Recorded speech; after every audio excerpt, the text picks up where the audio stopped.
Hello everyone, Kerry the Crafter here, that's C-E-R-I the Crafter, and today I'm here with a very short and hopefully very useful video for you all. Okay, in a moment I'm going to zoom the camera in because I think we probably need to be a little closer for this one. However, as someone who makes journal cards and tags and ephemera for journal making, alongside all of the other stuff I do, there are three punches that I find incredibly useful. There's a corner rounder, doesn't need to be this brand. In fact, I don't even know what this brand is. Corner rounder. There's also an angle punch as well. Again, no brand name on it. I found it on eBay or Amazon at some point and I use that. And then I've got this one punch here. I think it's a 1-inch punch. Let me just have a quick check for you. Yeah, that's a 1-inch or a 2.5 centimeter punch. These are what I would call my workhorses. So I'm going to zoom in a second. Hopefully that didn't make you sick. I don't normally zoom into stuff, as you know.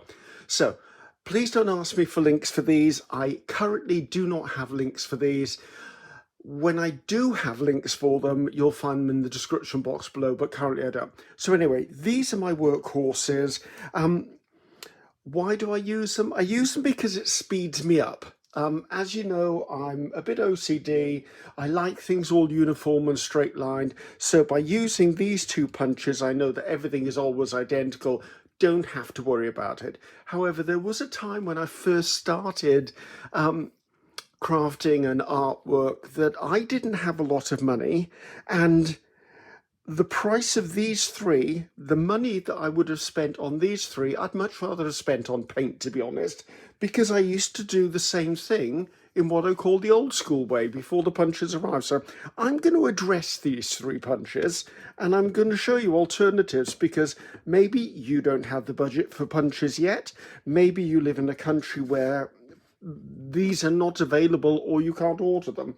So let's work our way down the list, shall we? Right. I've got bits and pieces over here to the side. So, corner rounder. This is a 3-size corner rounder. Am I in shot? I'm so not in shot. Why am I not in focus even? Right, I apologize if this goes in and out of focus. As I said, I'm not used to seeing this close up. So it gives me a small corner, a medium corner, and a large corner. Now, before I had this corner rounder, I did it a different way. So here's the same piece of card or heavy paper stock. And what I used to use is, I used to use a button, or I used to use a coin.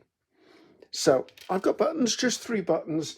And what I used to do is I used to take the smallest button, put it all the way to the edge. And this is why we're zoomed in, people. And then I used to draw around the corner like that. So we're going to do the same thing with the 3 buttons that I've just done with the corner punch.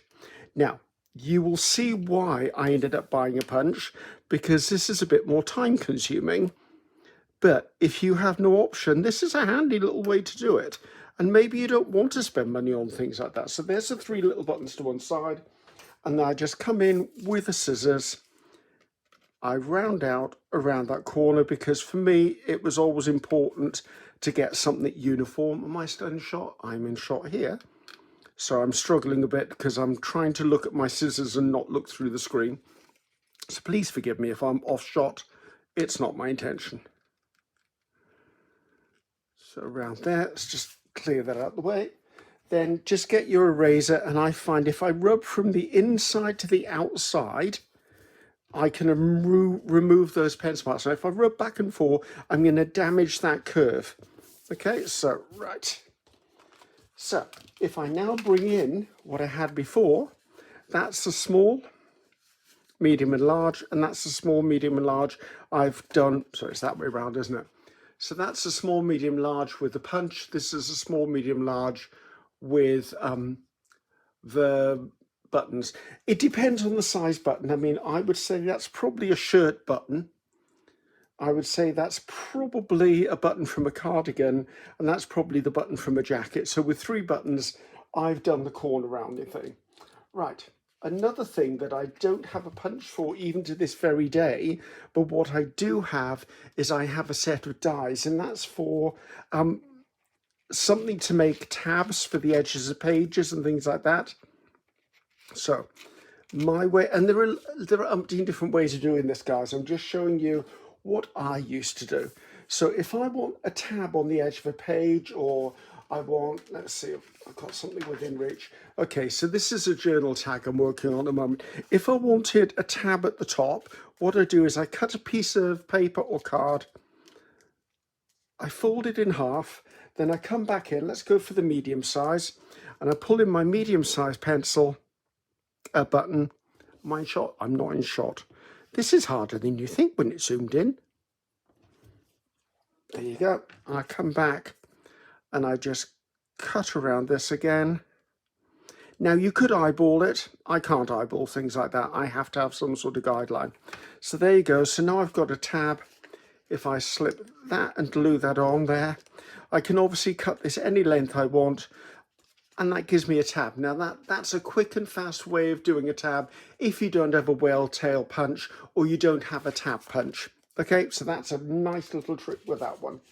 Right, another thing I used to do too is, say I was creating a pocket, so a pocket for my journal. We know we like to put a thumb notch in, which is where this little gadget comes in. We normally come in and we normally do a little notch. So I would probably take my biggest button, I would come in, I'm going to do it here because I want to compare it to this one. Now, my advice would be don't go halfway through the button, go about 2/3, because if you go halfway, that's harder to cut. But if you go about there, 2/3 or even a quarter over the edge, draw it, you've got a mark. The other thing you can do is something like the inside of a tube of washi or sellotape or something. If I'm doing it with this, I like to draw on the inside and not the outside. Don't ask me, it just happens to be the way I do it. And then take my scissors. If I can pick it up, am I in shot? I'm in shot. And I literally just come in. I find if I angle my scissors, I've got more of a chance of cutting it without damaging this top corner. So that's that one. Again, this is the one we did with the inners of the roll of tape.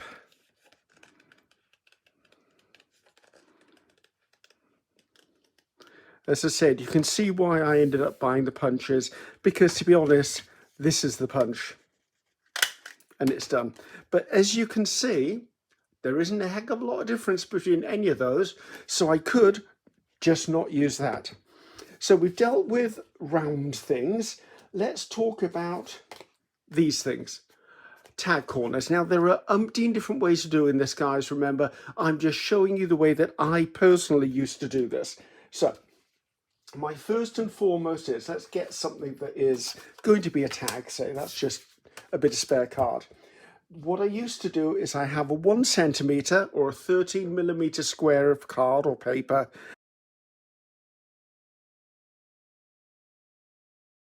and I fold it in half.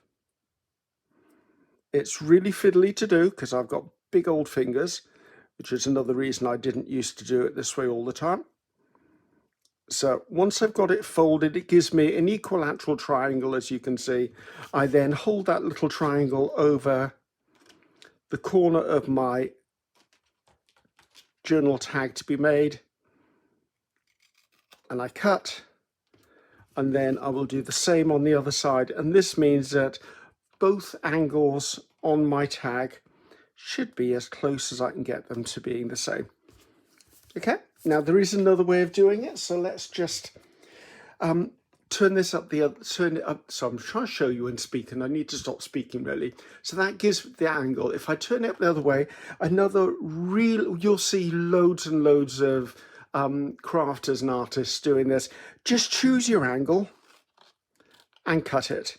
Once you've cut one, pick that up, flip it over, and you're basically doing what I've just done, but it means you can make the angle any angle you want, and it will still be the same angle.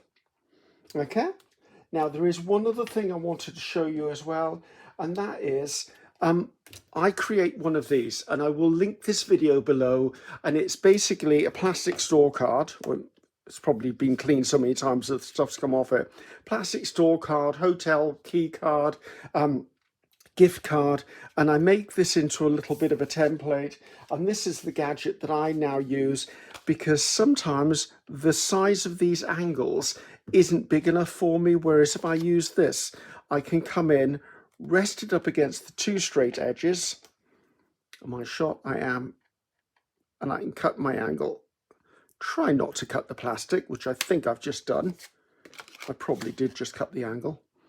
I cut the plastic. So there you go. So same thing, it's just this little gadget. So hopefully that will show you something you may not have known before, or if you have known, it might actually just remind you of it. But that's what I do instead of using an angle punch, a corner rounder, or a circle punch. And that was just the way I used to do it. So hopefully you found that useful, guys. I'm going to zoom you back out now. Yeah, I don't like being zoomed in. It confuses me. So hopefully that was helpful. I mean, that gives you corners for a journal card, gives you a thumb notch, gives you a page tab, or it could be a journal tab. It also gives you the angles for a tag, or some people actually, when they do a journal card, will also do this sort of corners on them, and you can use it for that as well. And then, as I said, the last thing I do is I have that little gadget, which is in another video. So hopefully you enjoyed that, guys. As I said, just a short little video. Hopefully it helps someone out there. It's the way I used to do things, and sometimes old school is good to know. So I'm Ceri the Crafter, that's C-E-R-I the Crafter. Until next time, bye-bye now.